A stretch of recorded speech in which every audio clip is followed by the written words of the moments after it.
investors tune in for the latest news. Welcome back to the next episode of Deeds in the Desert with a familiar face, Ryan Lantz. He's here today to talk about construction trends, what's going on new in the market, and what's changed over the years. Welcome back, Ryan. Thanks for having me. Absolutely. Well, as the title of this episode says, we're looking at how things have evolved over the past few years, and maybe more importantly, how things are going into the future. Mm-hmm. Since you've been in the business 20 years ago or however long ago that was, what are kind of some of the main drivers that have been different that you've noticed over those 20-ish years that you've been in the business? It's kind of interesting, Pat. On the actual construction side of things, there's some niche stuff that you see, like you can get on YouTube and see people 3D printing homes, and there's actually like Lennars in the space, and they're actually investing money into some innovation. But there's a saying in home building that there hasn't been much advancement in home building, such that the biggest advancement took place when they created the nail gun, and that's still to some extent true today. When you drive subdivisions, it's guys with hammers and nails making it happen. So the brass tacks of the home building business hasn't changed a whole lot. Foundations are getting poured normally, like they have for 50 plus years. Mm-hmm. There is some there, on the energy side of things that's changed quite a bit, which we can talk about. We're doing some stuff in Denver, which is called Ready Frame, and so it's basically pre-cut, pre-measured, and labeled wood packs that get dropped off at the sites. Innovation, I'm not sure if that's innovating or not. You're just doing the same thing but doing it off-site. Right. In theory, that creates less waste, and the trades are starting to get, actual framers are starting to get pretty good at it. So maybe it shaves a little time off the cycle times. But it has not been a ton of innovation over the last 20 years, in my opinion. Some of the home technologies on the inside of the home, we don't really sell those. We make sure that the home's ready for people. But like you may be an Apple guy and I may be an Android guy, and so I don't want to put a bunch of Microsoft product in my home and then try and sell it to you who's an Apple guy. So we just want to make sure that the homes are ready for people to plug into. So the home automation thing is a thing, but it's in production home building, we don't touch it a whole lot. Gotcha. And on the home automation, we're talking a lot of the low volt side of install. Right. Do you usually have the low volt at least your price points that you're typically operating in? Are those low volt packages already in place, or is that kind of an upgrade? What kind of comes as a standard feature compared to what you guys would put in for the automation and technology standpoint? Yeah, that's a good question. So we tried to simplify our business. And last year, actually this year, 2025, we launched what we call Colorado Complete. Colorado Complete is we sell 3 packages, and so it's 3 base packages. They're all elevated compared to our competition. Nice cabinets, but nice flooring, countertops, all the fixtures and everything are included. So we have very few options that a home buyer can select. It simplifies the process. We believe it's a more transparent sales process. Mm-hmm. And so all of those packages have the basic like home automation package in it, which really is a thermostat, right? Everybody wants a smart thermostat. Right. Aside from that, like people are going to show up with their own Ring doorbells anymore. People are going to show up with their own, Google Home, tech that they want in their own home. So we just need to make sure that we have everything available for folks to plug in their technology into, and so that's kind of how we approach it. Gotcha. And from some of the other innovation standpoint, we hear a lot about solar going in, or maybe different hot water heaters, technology changing on the furnace side of things, or the AC condenser units. Yep. How has that evolved over the past few years? Yeah, so I don't know. I'm more on the finance and land side. Of course, all of that impacts, all the product stuff impacts that. Pat, I know enough to be dangerous there to answer that question, but I'm not an expert on it. To me, a lot of those changes aren't really pushed by builders, right? It's not me saying, or Dave, my business partner, saying, we really wish we had more efficient furnace, or we wish we had more efficient AC condensers. It's really pushed by the municipalities in large part, in the building codes. So some state codes, some local codes, some federal codes will drive a lot of the requirements around energy. The trick there then is that stuff is expensive, right? And so now we're trying to hit a price point that's attainable to folks while being required to hit these energy requirements. In our market, there are so many municipalities in Colorado and in Denver. Each of them have a slightly different take on it. So you're kind of lining up a Rubik's Cube trying to figure out costs with efficiency. And ultimately, what does the buyer actually want? and moreover, what are they willing to pay for, right? And so it's kind of a tough riddle there to figure out. And we don't have a lot of say in it, to be honest with you, as a builder. If we want to build in Denver, they build under certain building codes. If you want to build in Aurora, it's a different set of building codes. How much overlay is there between those different building codes? Because as you pointed out, there's maybe 6 different counties you're currently operating in and looking to expand on top of that. Yeah. Each one, as you said, has its own codes, but most of it's probably a lot of the same. But the nuances associated with it are enough to be game changers and deal killers for you. 100%. How hard is that compared to a place like Las Vegas, where you used to do construction, where you're dealing with basically one or two different regulatory bodies? It is so much more complicated in our market with all the different municipalities. You guys are blessed here. You got Clark County, you got North Las Vegas, you got Henderson, and then the city of Vegas, right? The city, correct. Yeah. And so you're kind of, and you know exactly what those requirements are. You know what the fees are. You know how the water situation is, the taps, the sewer fee, all the things. It's like you can figure that out pretty quick. In our market, every city is different. And there's, 30 something of them that make up the Front Range. And so it's complicated. It's a bit of a barrier to entry for the big publics to come in. A lot of times they'll skin their knees trying to figure it out. And so it is complicated. And it's not just on the product side, with the building codes. It's the whole, what sewer taps cost. And actually in northern Colorado, there's no guarantee you're going to get water. If you go buy land, you have to then also source water separately. So it's complicated and very, very different by municipality. Gotcha.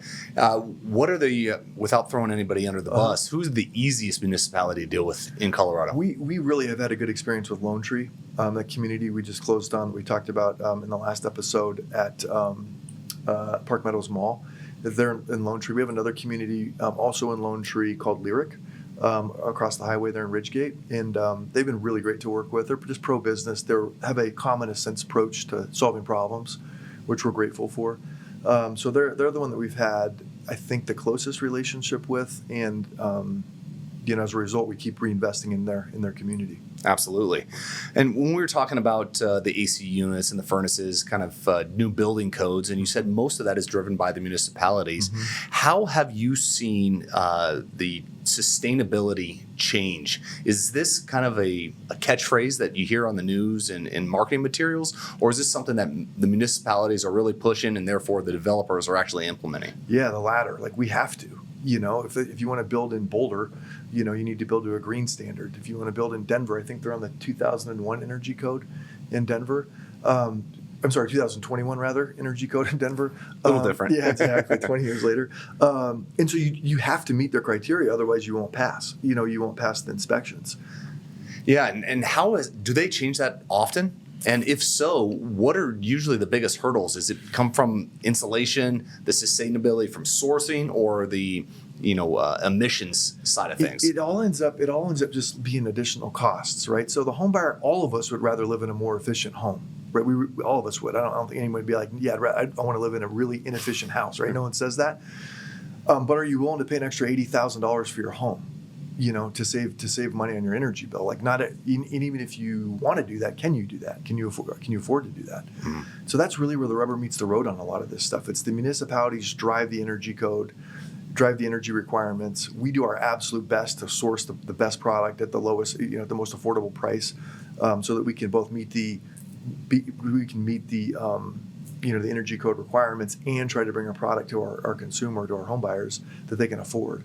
It's a tap dance. Absolutely. And I know you're on the finance and land acquisition side, but going back to the sticks and bricks of it, over the last few years with building codes changing, what have been the biggest changes, more specifically in cost-driven changes, that you've seen in the Front Range? So a lot of, like, right now what we're dealing with is uncertainty, and the tariffs are kind of an interesting deal. Like, we were fortunate enough to meet with the Kohler team maybe 90 days ago or so, had breakfast with them, with their national team, and it was really interesting to meet with somebody who really actually runs a multinational, global corporation like Kohler. And, they source components for their toilets, for their sinks, for their all their stuff all over the world. And so, you got the administration saying we're going to put a 50% tariff on China. And so they actually start moving, thinking about pricing. Okay, we're going to move our manufacturing from China. We can't afford to impact, our consumers can't afford to absorb this 50% impact. So then we're going to take that and go over to India where it's, less impacted by these tariffs. And then 3 weeks later, they're like, hey, just kidding. Call that out. It's a 10% tariff or whatever, and so it's just this up and down. And we see that in our conversations with our trades, our trade partners, the manufacturers that we work with. It's just the pricing, the volatility in the market right now is making pricing kind of everyone's a little bit nervous about it. Yeah, with that volatility and the uncertainty, how has that had an impact on the timelines and the return on investment that you guys expect to earn as a home builder? Yeah. So some of it, like we're right now getting, haven't started to have some conversations. Like James Hardy said that they're going to push through a 5 or 6% price increase in January. Cabinets are talking about a 10% increase. This is all tariff related. And so we have some of that going on, Pat, but there's the other side of things on the commodity side of the world, like, for example, lumber. Lumber's down over 60% from its peak, during COVID. So there's generally parity in our world, to some extent. Something's going to be having. There's so many components that go into a house that there's generally always something is struggling, something's hard to source, something is going on. It's fires, up in Canada, right? Or it's the tariffs that are impacting some of the component parts and appliances or cabinets or whatever. But there's generally an offset, and right now some of the commodities are coming down pretty substantially to kind of get us back to a place where we can operate. Gotcha. And yeah, you talked about that kind of craziness with COVID and where, lumber was through the roof. Crazy, yeah. Just every day you look at it and it was up 10%. Yeah. You're saying this can't be sustainable. Yeah, I think at one point it was over $1,500, $1,000 for board foot. Yeah, and now it's down to maybe $500 or $600. So depending on the type of wood you're getting and where you're getting it from. Absolutely. So I mean, that's there's a lot of wood in the house, so that's helpful. And speaking of wood specifically, where do you typically get yours from, and how far in advance do you order that? Yeah, so we get ours from Boise Cascade's, a supplier of ours. We have a couple different ones too, but they're the large one, and we try to lock it in, as far as we can. But they're smart, right? And they don't want to take that exposure, and we're not really smart enough to hedge the futures on wood, and they try, and so we try to lock it in as far as we can. Sometimes it's for a whole subdivision, we can lock it in. Sometimes it's for 60 days, 6 months, 6 weeks. It's just a dynamic market. Gotcha. And since we're on the topic of sustainability, do you know where they source their lumber from? Is it from our friends up north? I don't. Dave, my business partner, is way closer to the product side of the business. I'm pretty far out of my swim lane here talking about some of this stuff. But I don't actually know the answer to that. No problem. Yeah. And so, back during COVID, we had the issues with lumber. We also had some issues with the trades, people getting on site and actually being able to do the work. So the shortages not only came from materials, but also from the labor standpoint. Right now, at least in today's market, where are the shortages now? Is it from the components or the materials, or is it from the labor side? To be honest, Pat, when we switched to the Colorado Complete package, and doing the packages, we're able to work with our trade partners, and they can go out and contract stuff. They know they got all the flooring in the community. So they can go out and lock down and get the material for cabinets. They can go get the material for flooring. They can go, pre-buy some of this stuff, which really has taken out of the equation for us any kind of supply chain disruption, product related. And so we're pretty much in a equilibrium when it comes to the supply and demand side for the most part. Then when it comes to home building, when you look at whether or not to build a new spec home, how far in advance do you look to want to build a new spec home, and how long will it kind of sit there before it's eventually sold? Yeah, so that's a great question, and that is that side of our business has totally changed post-COVID. So going into COVID, the business predominantly operated on a pre-sale basis. So you come into a community, you pick a lot, and you pick a house, right? And you say, I want to build this house on that lot, and then we would build it for them or for you. And today, the market is now conditioned where a home buyer comes in, they want to buy a home and close on it in 30 days or 60 days, certainly no longer than 90 days, right, predominantly. When you get up into higher price points, the conversation changes a little bit. But for production home builders, it's mostly a spec-driven business today. We have a business plan for the year that includes our sales projections, our starts projections, and our closing projections. So sales, starts, and closings. We need parity in all three of those levels. So it's starts driven, so we're going to start them, right? And they're going to take anywhere from 4 months to 7 months to build. So we know that. And then, so we're going to start it today. That I need that thing to sell. As it starts getting closer to being a completed home, then we'll start ratcheting up the discounting on the home because we don't want to have completed homes in our life. And so ideally, we would never own a complete home, right? We would start it, it would sell during the life cycle of the construction, and then it would close as soon as we get a certificate of occupancy. So we really manage it like that. And if we get backed up on specs, then we're gonna in a particular community, we're gonna ratchet up the incentives on that home to make sure that we're staying kind of even flow as a business. Gotcha. And that is basically a 180 pre-COVID, right? It is a 180 pre-COVID. Pre-COVID, you were doing everything on a pre-sold basis. Very few specs. Right. They were kind of a 4-letter word when it comes to from a lender perspective, right? I was going to ask you that. Yeah, you've seen it more than anybody. It's like, what's going on here? Yeah, absolutely. And what I've seen is the biggest driver behind that is kind of cost and price increases. Once you lock in a home price 9 months before you can actually deliver it, no matter what happens during the market during that time, you're locked in. Same with the buyer. Yeah. They kind of have a little bit of an exit strategy associated with it because they can walk away from a deposit. Right. If prices skyrocket, which they did over COVID, you can't ratchet up price. You were locked in. Yeah. But your cost can be ratchet up. So your margin was really getting eaten into with those pre-sold homes. It's exactly why we are where we are. Yeah, because as an industry, we got smart and we thought to ourselves, you know what? Sales are easy. So let's protect our margin here. Let's build these things and we'll price them and sell them when we know what our costs are going to be. Because you're right, they were runaway costs. They were escalating and our revenue was fixed. And so we got smart as an industry, and we're going to build them all, and then we won't even attempt to sell them until they're complete because we know we can sell them, within 30 days and they'll close. That mentality has gotten us to where we are today, which is now a softer sales environment. Builders are carrying a lot of inventory, right, because of exactly the fundamental you just described, and it's challenging, Right. Have we started to see the tides turn, the pendulums shift a little bit? Homes just came out and said they're not going to do it anymore. They're going to go to a pre-sale model again. And I don't know if that was a national statement or if that was just in our market. Lennar has said publicly that they're going to stop producing homes. Like they've been on this tear where they're just maintaining pace, using discounts to sell the home, basically the model I just described for us. And they've said they're going to start slowing down starts again, which is on their way to pre-sales again, a pre-sale driven business model.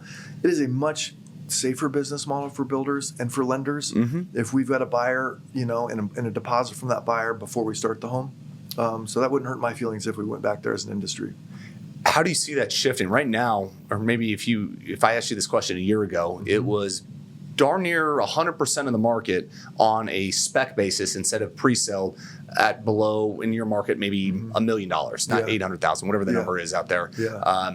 Where do you see that right now, and where do you see that going over the next 2 or 3 years? I wish I knew the statistic, Pat, but I think predominantly all of the starts, 80% of the starts are specs. Okay. Still. Jackson Creek is in the community that we're in together. That deal is a little bit different, $850,000 price point. We have a fair amount of pre-sales in that community. We also have homebuyers coming in that still want to buy a home and close in 60 days, right? So having both is, I think, a good thing.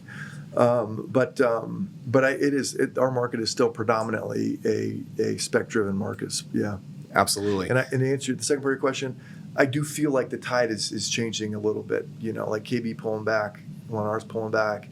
I would really like the market to go back to the way that it was. So it was kind of an 80-20 previously, 80% pre-sold, 20% spec. Now we're kind of 80% spec, 20% pre-sold.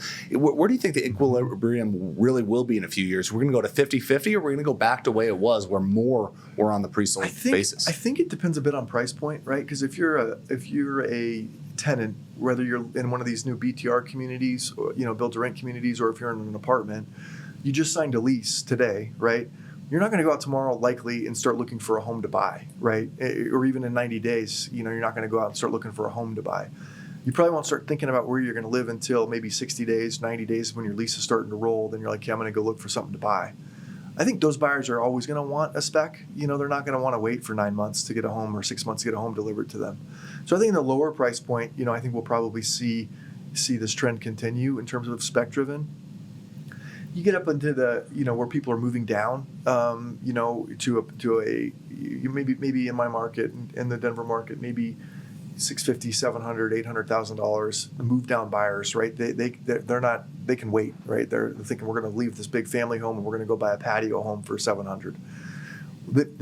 They're more patient, right? And they have a plan. They're a little bit more strategic about it. And so those folks, I think, would be happy to go pick their home and pick their lot and take their time with it.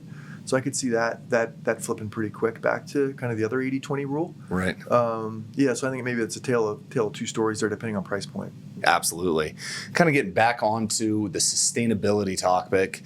We talked a lot about sustainability, and we talked a little bit how that sustainability goes into affordability. Yeah. Right. Everybody wants to live in a green home and an energy efficient home, right, but there's a cost to that. Right. And right now, with the affordability where it is, and the getting people qualified for homes, it sounds like a lot of what you're doing is kind of starting to move a little bit out of the entry level market where people tend to be more price sensitive, into maybe the move up market or the middle market.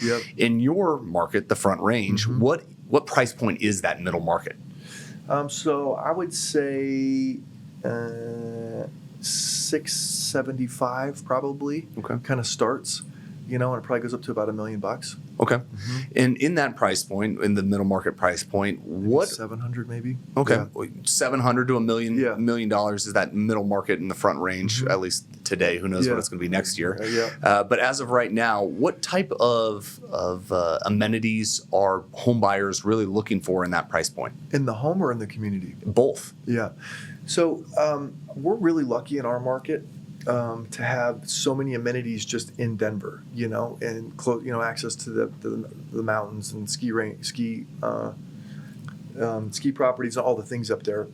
So we kind of have some built-in amenities, kind of starting at a high level. And then the community level amenities, it's interesting. I'm starting to see some master plans come back with pools and clubhouses. We're building in Lyric. And in Lyric, there's homes from $1.6 million, $1.8 million down to our condo product at, in the mid to high fours. And 3 or 4 different layers in between. And it's cool. There's a coffee shop in there. There's a restaurant in there. There's a community pool and clubhouse, a gym. And so we're having some of these amenities, old school kind of master plan style, which is pretty nice. And so we have that. And then we have a lot of other communities where it's just the location of the community is itself an amenity. Like that community I was talking about earlier by Park Meadows Mall. There's so many amenities right around there, And so those folks, they still want to be connected to a trail system, which we are. They want to be able to move around the city, which we have. But I think locational, the location can be the amenity. And then in the homes, I think really thoughtful design. Like one of the things that's the hangover again from COVID is the functionality of the home. Like people spend a lot more time in their homes today than we used to, so folks work from home. Kids will, my kids still have Zoom meetings, from time to time with different clubs that they're in or different things. And so how that shows up in a house is you've got drop zones where, you can set up a computer or two, and kind of have an opportunity to do like we call a Zoom room, and or just flex rooms. So, we have a space in most of our homes. We'll have a space that could be an office, it could be a gym, it could be one of these Zoom rooms, it could be a small bedroom. So giving some flexibility, I think, is important. So that's definitely a change over the past few years, right? From a home buyer's perspective, you always hear the open concept, right? That's what everybody wants today. So that's a big change of what has happened over the past decade or two. More recently, you have these Zoom rooms or these flex spaces that people can really modify to their needs and to their family's needs. Where do you see that evolving? Do you think we're going to go back to more of these compartmentalized houses where here's the Zoom room, here's the media room, here's the TV room, here's the kitchen? Or is it going to be back to the way it kind of was a few years ago, which is the open concept? Here's one big layout and floor plan that is a little bit of everything. Yeah, no, I still think that people want that open floor plan, right? Like the volume spaces. When you walk into a room, they want to feel expansive spacing, right? And you can also still have Upstairs, you can have an open air loft. You can have a counter that kind of attaches to the loft where you can put 3 computers. Kids could work from there if you needed, right? And or you can still have on the first floor of a lot of our townhome product, you got the garage, you walk into the garage, and then there's a flex space right there. So that could be an office, it could be a bedroom, it could be, a Zoom room, it could be whatever, whatever fits best for that family's needs. And so I think you can have both open concept and thoughtful design that gives you multiple options to do a lot of these things that people are looking for. Gotcha. So that's kind of how things have evolved over the past few years. What is the number one thing buyers are looking for in the home themselves? Is it that open concept? Is it a smart home design? Is it the energy efficiency?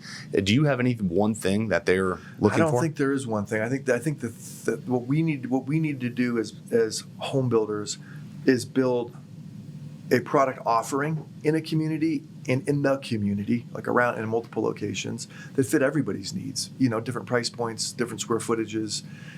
Some people want views. Some people want walkouts. Some people want a really low payment. Some people they have to be able to plug in their EV, automobile into their house.